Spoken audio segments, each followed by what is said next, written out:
Movie की शुरुआत होती है और हम रात में एक गेहूं के खेत को देखते हैं जहाँ एक रोशनी से भरी चीज बहुत ही ज्यादा तेज भाग रही होती है। और फिर अगली सुबह वहाँ खेत के मालिक को दिखाया जाता है जो घंटा बजाकर अपने तीनों लड़कों को बुलाता है और पूछता है कि हमारे इस खेत की ऐसी हालत किसने की। और फिर वो वहाँ से जाते जाते अपने बच्चों को रात में खेत की निगरानी रखने के लिए कहता है। अब हम देखते हैं कि जब रात होती है तो इवान वहाँ पर निगरानी के लिए आ जाता है। तभी उसे वहाँ पर एक घोड़े की आवाज सुनाई देती है और कुछ ही पलों बाद वहाँ पर एक बहुत ही खूबसूरत और सफेद घोड़ा उसके सामने आ जाता है जो कद में बहुत ही लंबा होता है। बात यह है कि ये एक घोड़ी है और हम इस कहानी में इसे मेयर कह के बुलाएंगे। और अब हम इवान को देखते हैं जो उसे देखकर हैरान हो जाता है और फिर जिसके बाद वह रस्सी के फंदे की मदद से उस मेयर को पकड़ने की कोशिश करता है, लेकिन इवान उल्टा उसी फंदे में फंस जाता है और वह मेयर उसे घसीटते हुए अपने साथ ले जाती है और अब वह हवा में उड़ने लगती है। ये देख इवान बहुत ही ज्यादा खुश होता है, लेकिन तभी अचानक से वो मेयर एक दलदल में गिर जाती है। अब पहले तो इवान उसकी हेल्प नहीं करता, लेकिन फिर वह तरस खाकर उस मेयर को उस दलदल से बाहर निकालने लगता है और फिर विंडमिल की मदद से उस मेयर को बाहर निकाल लेता है और उससे कहता है कि अगर तुमने मेरे खेत को फिर से खराब किया तो मैं तुम्हें ले जाकर बाजार में बेच दूंगा। और फिर वह मेयर उसकी बात मान जाती है और थोड़ी देर बाद वो वहाँ से चली जाती है। और अब पीछे इवान सोचता है कि अब वो उसके पिता से नहीं बचने वाला क्योंकि मेयर ने उसके खेत को पूरी तरह बर्बाद कर दिया था। और अब हम अगली सुबह देखते हैं जहाँ इवान अपने अस्तबल में सो रहा होता है और तभी अचानक से उसे वहाँ पर दो बहुत ही ज्यादा खूबसूरत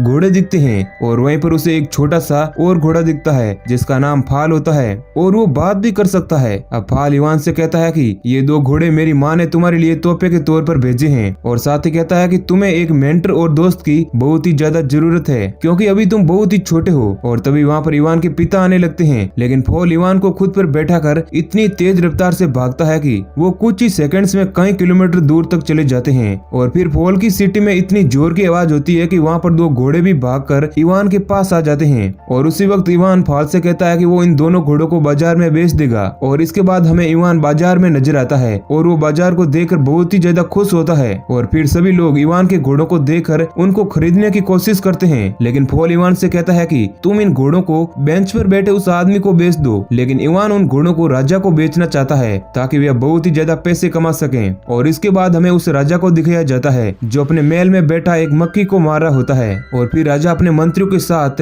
इवान के घोड़ों को देखने आता है। तभी राजा का एक मंत्री राजा को कहता है कि इतने खूबसूरत घोड़े इस लड़के के तो नहीं हो सकते हैं, जरा इस लड़के को तो देखो, इसकी क्या हालत है, इसके पास ये घोड़े कहाँ से आए हैं। और राजा और मंत्री को लगने लगता है कि इवान ने ये घोड़े चोरी किए होंगे और फिर राजा इवान के घोड़ों को अपने पास जब्त कर लेता है और उन्हें अपने साथ ले जाता है। अब इवान को एक भी पैसा नहीं मिलता है। इस बात पर इवान बहुत ही ज्यादा दुखी होता है और वह फाल से मदद मांगता है और कहता है कि प्लीज इन घोड़ों को मेरे पास वापस ले आओ, तुम जैसा कहोगे मैं वैसा करूंगा। और जिसके बाद फाल फिर से सीटी बजाकर उन सभी घोड़ों को अपने पास ले आता है। इधर घोड़ों के तेज भागने की वजह से राजा अपनी बग्गी से गिर जाता है और उसका मुंह पूरा सफेद हो जाता है, जिसके बाद इवान जोर जोर से हंसने लगता है और राजा को उसके सामने बहुत ही ज्यादा शर्मिंदा होना पड़ता है। और फिर राजा इवान को घोड़ों की कीमत देने के लिए तैयार हो जाता है। अब राजा के मंत्री राजा के साथ सोच विचार करते हैं और राजा से कहते हैं कि इस लड़के को हम लोग अपने पास काम पर रखते हैं और इससे आपकी बेइज्जती का बदला भी ले लेंगे। जिसके बाद राजा इवान को अपने पास जॉब पर रखने के लिए तैयार हो जाता है और इवान भी राजा के साथ काम करने के लिए हाँ कर देता है। और फिर हम देखते हैं कि इवान बहुत ही हंसी खुशी के साथ रहने लगता है और वहाँ के लोग भी उसकी खुशी में खुश होते हैं, जिस वजह से राजा को उससे नफरत होने लगती है। और फिर राजा का मंत्री राजा से कहता है कि हमें इवान को ऐसा मुश्किल काम देना होगा जिसे वे पूरा न कर पाए। और जिसके बाद वे उसे फायरबर्ड को लाने को कहते हैं और कहता है कि अगर वे फायरबर्ड को नहीं ला पाया तो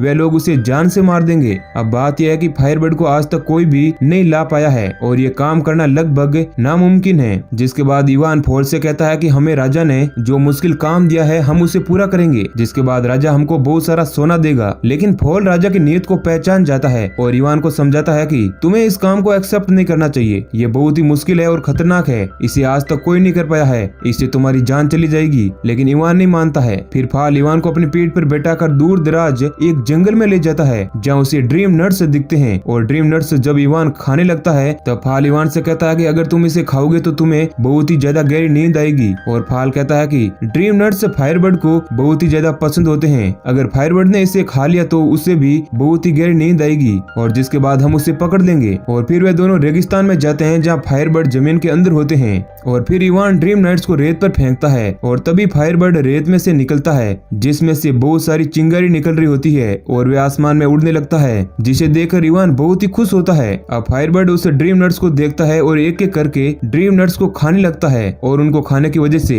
फायरबर्ड को गहरी नींद आने लगती है और फिर वह नींद में सो जाता है और वहीं रेत पर गिर जाता है। अब इवान उससे फायरबर्ड को पकड़ने के लिए सामान निकालता है, लेकिन फायरबर्ड वहीं इवान के पास आ जाता है। अब इवान और पॉल उससे पकड़ने की कोशिश करते हैं, लेकिन फायरबर्ड उन पर आग से फायर करता है और आखिरकार जो ड्रीम नट्स बच जाते हैं, फायरबर्ड उनको इवान से मांगता है और उसे खाकर पानी में गिर जाता है, जिसके बाद इवान उसे पानी में से निकालता है और उसकी जान बचाता है और फिर उसे जंजीरों में बांध देता है, लेकिन तरस खाकर वह उसे छोड़ देता है। अब फायरबर्ड हवा में उड़कर आसमान में चला जाता है और उसे अपना एक पंख भी दे देता है जिसमें से बहुत सारी रोशनी निकल रही होती है और जिसके बाद इवान वापस से राजा के महल में आता है। अब फायरबर्ड न होने की वजह से राजा उसे जान से मारने के लिए तैयार हो जाता है, लेकिन इवान सबको बताता है कि वह फायरबर्ड का पंख लेकर आया है, लेकिन फायरबर्ड के पंख में से अब कोई भी रोशनी नहीं निकलती है और जैसे ही वे लोग उसे मारने वाले होते हैं, फायरबर्ड चिल्लाता हुआ वहाँ पर आ जाता है और जिसे देखकर सब हैरान हो जाते हैं और इधर वह फायरबर्ड का पंख भी अचानक से रोशन हो जाता है और जिसके बाद उस महल की प्रजा इवान को छोड़ने के लिए कहती है, जिसके बाद राजा को इवान को छोड़ना पड़ता है। अब राजा बहुत परेशान हो जाता है और उसके साथ उसके मंत्री भी बैठे हुए होते हैं। एक मंत्री राजा को एक आइडिया देता है और राजा को कहता है कि आप शादी क्यों नहीं करते। तब राजा कहता है कि मुझसे शादी कौन करेगा। तब मंत्री कहता है कि एक बर्फीला पहाड़ है, उस पहाड़ का नाम है स्काई हाई किंगडम और वहाँ पर एक रानी बर्फ में कैद है जिसे हम इवान को लाने के लिए कहेंगे और अगर वह इस काम में सफल नहीं हो पाया तो हम उसे मार देंगे। और फिर वे लोग इवान को वहाँ पर उस रानी को लाने के लिए भेजते हैं। अब इवान और फाल को उस बर्फीले पहाड़ पर जाना पड़ता है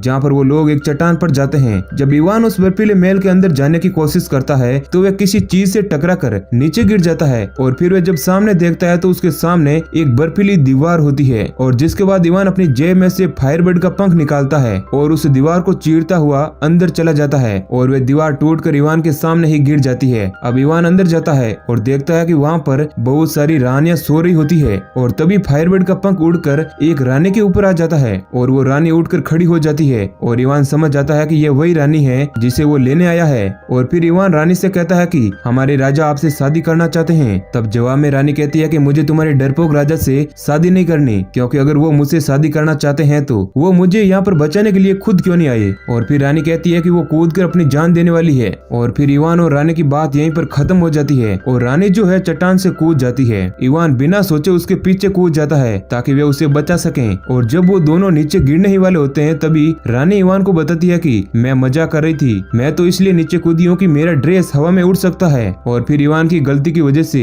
रानी का स्कर्ट फट जाता है, जिसके बाद रानी भी अब हवा में नहीं उड़ सकती है। वे लोग नीचे गिरने वाले होते हैं, लेकिन तभी समय रहते फाल वहाँ आकर उन्हें बचा लेता है और अब वे लोग रात में एक जंगल में होते हैं। अब हम देखते हैं कि रानी जो है इवान से थोड़ी थोड़ी मोहब्बत करने लगती है। अब यहाँ से सीन शिफ्ट होता है और हम उस राजा को देखते हैं जो इवान को देखता है जिसके साथ रानी होती है और वे अपने मंत्रियों को बहुत ही ज्यादा कोसता है और मन ही मन सोचता है कि अब उसकी शादी हो जाएगी। और फिर राजा इवान को सोने से भरा हुआ एक कपड़ा देता है और साथ ही साथ उसे महल में एक बहुत बड़ा ओहदा भी दे देता है, लेकिन इवान जो है खुश नहीं होता है और वह भी मन ही मन में रानी से प्यार करने लगता है। और फिर जब रानी अपने कमरे में आराम कर रही होती है तब इवान महल की सबसे ऊपरी इमारत पर जाकर रानी से मिलता है और उसके साथ कुछ हंसी मजाक करता है और उसे कुछ फूल भी देता है। तभी वहाँ पर अचानक से राजा के कुछ लोग आ जाते हैं जिन्हें देखकर इवान नीचे गिर जाता है और फिर राजा रानी से कहता है कि मैं तुमसे शादी करना चाहता हूँ, लेकिन रानी राजा के सामने एक शर्त रखती है और राजा से कहती है कि मैं तुमसे तब तक शादी नहीं करूंगी जब तक तुम मेरी दादी की अंगूठी लाकर मुझे नहीं दे देते और वो अंगूठी जो है वो समुद्र में है। रानी कहती है कि वह अंगूठी मुझसे समुद्र में गिर गई है जो अब आपको लानी होगी।